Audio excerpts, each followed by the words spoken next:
أعوذ بالله من الشيطان الرجيم بسم الله الرحمن الرحيم وإن يمسسك الله بضر فلا كاشف له إلا هو وإن يردك بخير فلا راد لفضله يصيب به من يشاء من عباده وهو الغفور الرحيم.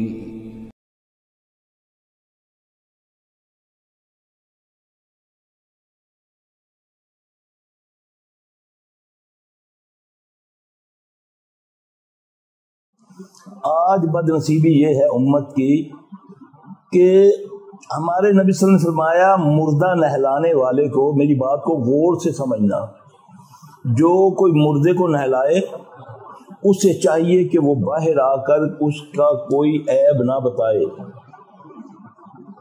اب پتہ نہیں وہ مردہ کون ہے، حکم کیا ہے، یہ عام ہے خاص نہیں ہے،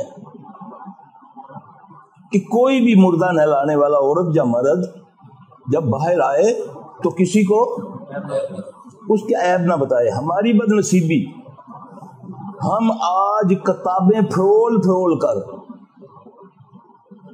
صحابہ کے اختلافات عوام میں کرتے ہیں، ہمیں اس سے کیا سروکار ہے؟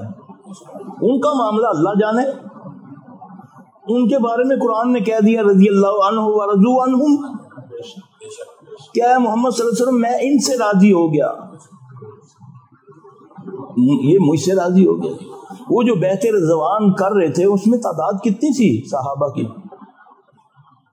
کتنے صحابہ تھے جو حضرت عثمان رضی اللہ تعالیٰ کے لیے جب افواہ پھیلی کہ حضرت عثمان رضی اللہ عنہ کو مکہ والوں نے شہید کر دیا ہے، تو اللہ کے نبی صلی اللہ علیہ وسلم انتقام کے لیے، عثمان رضی اللہ عنہ کا بدلہ لینے کے لیے اس درخت کے نیچے، اس درخت کا نام ہے قرآن میں، اس کا ذکر ہے، یا نبی وہ جو تو اس درخت کے نیچے ان سے بیعت لے رہا تھا، موت کی بیعت، کہ ہم عثمان کا رضی اللہ تعالیٰ عنہ کا بدلہ لیں گے۔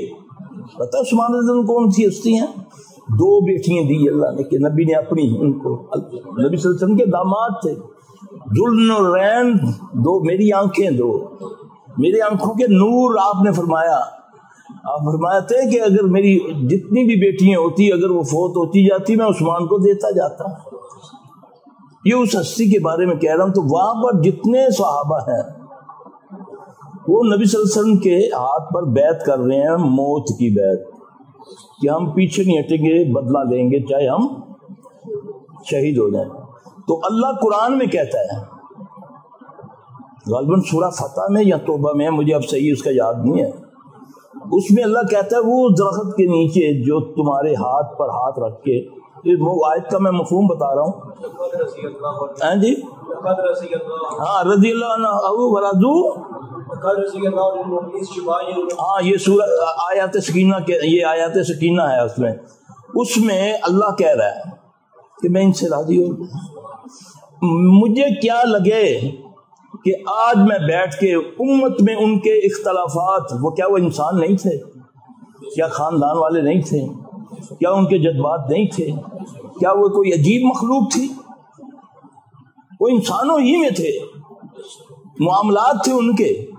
میں بیٹھا ہوں درس میں دے رہا ہوں اور لوگوں میں کتابیں کھول کھول کے کوئی حضرت علی کے اختلاف بتا رہا ہے، کوئی عثمان رضی اللہ، ہمیں اس سے کیا لگے؟ ہمیں تو اخوت محبت پیدا کرنی ہے، ہمیں اس وقت ضرورت ہے امت میں فرقہ واریت نہیں پھیلانی، ہم نے امت کو قریب کرنا ہے۔ ساتھ ان اختلافات کا ہمارے دین سے تعلق کیا ہے؟ ہمیں ہمارا دین کہتا ہے کہ مردے کے عیب نہ بتاؤ، وہ مردہ مشرک ہے، کافر ہے، جو بھی ہے۔ تو ہم ایک اللہ کے جو صحابہ ہیں، نبی صلی اللہ علیہ وسلم کے جو صحابہ ہیں، ان کے کھول کھول کے امت کو، اس نے یہ نہیں کیا تھا، کتابیں لکھ رہے ہیں، کوئی کچھ لکھ رہا ہے، خلافت ملوکیت مودودی نے لکھ دی، اس میں اس نے صحابہ کے اختلافات لکھ دیے. عوام میں محبت پیدا کرو, اس سے دین کو فائدہ کی بجائے نقصان ہوا, اس میں گروہ ہو گیا. جس کو جس سے جذباتی لگاؤ تھا وہ اس کے ساتھ ہے. دیکھو نا, سکے ماں باپ کی اگر تائے چاچے سے کوئی مسئلہ ہوتا ہے تو حکم تو ہے کہ اپنے بچوں کو میں بڑوں کے اختلافات نہ بتاؤ, تاکہ بچوں کے دل میں بڑوں کی عزت رہے. تو وہ ہمارے بڑے ہیں, انہوں نے زندگی جیسے تیسے گزاری, مگر نبی صلی اللہ علیہ وسلم کو وہ صحابی تھے جس نے نبی علیہ السلام صلی اللہ علیہ وسلم کو ایمان کی حالت میں دیکھا. وہ صحابی رسول ہیں صلی اللہ علیہ وسلم, میرے اور آپ سے لاکھوں کروڑوں درجے بہتر ہیں جی. ان کا عمال ہماری پوری زندگی کا, ان کا ایک عمل ہماری پوری زندگی کے عمال ان کے مقابلہ نہیں کر سکتے.